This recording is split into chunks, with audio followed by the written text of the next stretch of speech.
It little profits that an idle king, by the still hearth among these barren crags, matched with an aged wife, I meet and dole. Unequal laws unto savage race, that hoard and sleep and feed and know not me. I cannot rest from travel. I will drink life to the lees.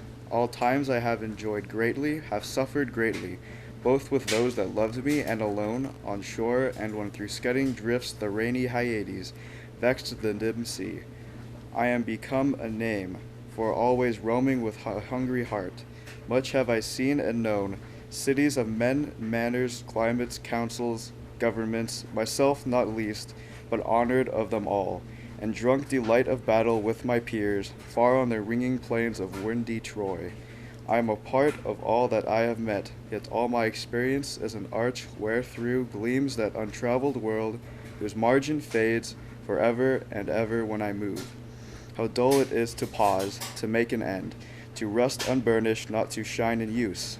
And though to breathe were life, life piled on life, were it all too little, and of none to me little remains, but every hour is saved from that eternal silence. Something more, a bringer of new things, and vile it were for some 3 suns to store and hoard myself, and this grey spirit, yearning in the desire to fellow knowledge like a sinking star, beyond the utmost bound of human thought.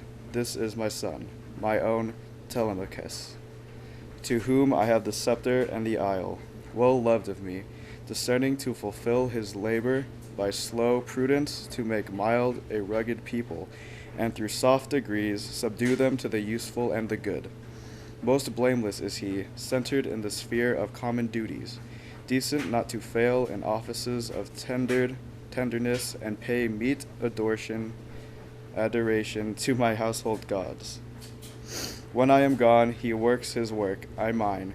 There lies the port, the vessel puffs her sail. There gloom the dark, broad seas, my mariners, souls that have toiled and wrought and thought with me, that ever with a frolic welcome took the thunder and the sunshine, and opposed free hearts, free foreheads. You and I are old. Old age hath yet his honor and his toil. Death closes all, but something ere the end. Some work of noble note may yet be done.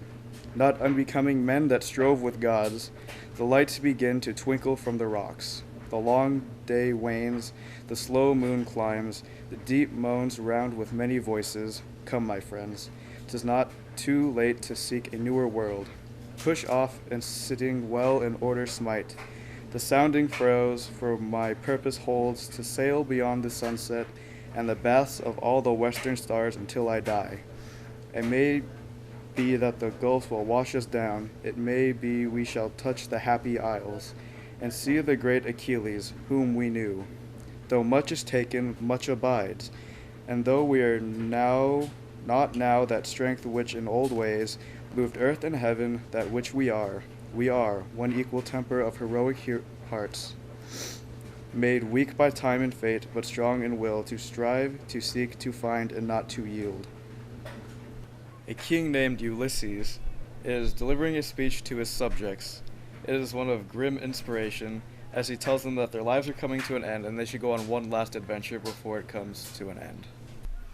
Diction is essential to this poem. Lines such as souls that have toiled or deep moans round with many voices make Ulysses seem grim. However, the syntax makes him seem inspirational. There are many pauses, semicolons, and dashes. Overall, Ulysses gives off an inspirational but grim tone. In Ulysses, there are 2 major shifts. In the first part, he talks about his adventures that he used to have with his followers, when they were lively and they were going to fulfill their purpose. In the second part, he talks about his son and how he will leave his legacy to him. In the final part, he talks about the fact that they will soon die. He knows that their time is short and that they must fulfill a purpose. Ulysses is written in iambic pentameter. It makes the last few lines especially powerful. Made weak by time and fate, but strong in will, to strive, to seek, to find, and not to yield. Each verb seems more powerful with the added effect of the iambic pentameter. Throughout the poem, we see the reoccurring image of the seascape. In line 17, Ulysses says, "Far on the ringing plains of windy Troy." And later on line 45, he says, "There gloom the dark broad seas." This constant reference to nature makes the poem a romantic poem. It also enhances the theme of returning to nature after one's death. Light is an important symbol in Ulysses. In line 23, he says that to rust unburnished, not to shine in use, which means that he and his followers have already fulfilled a purpose, and that they need to continue on with their lives and continue to fill their purpose.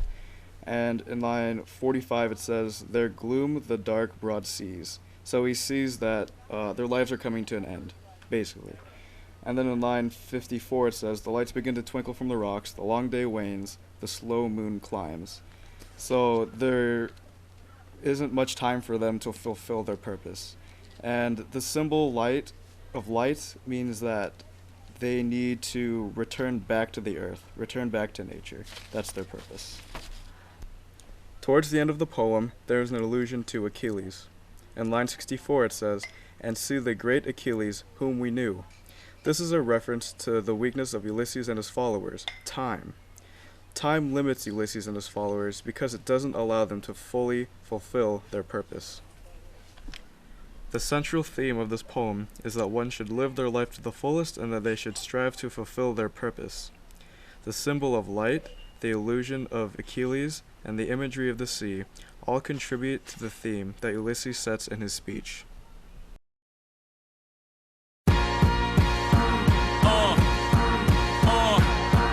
Listen, first the fat boys break up. Now every day I wake up, somebody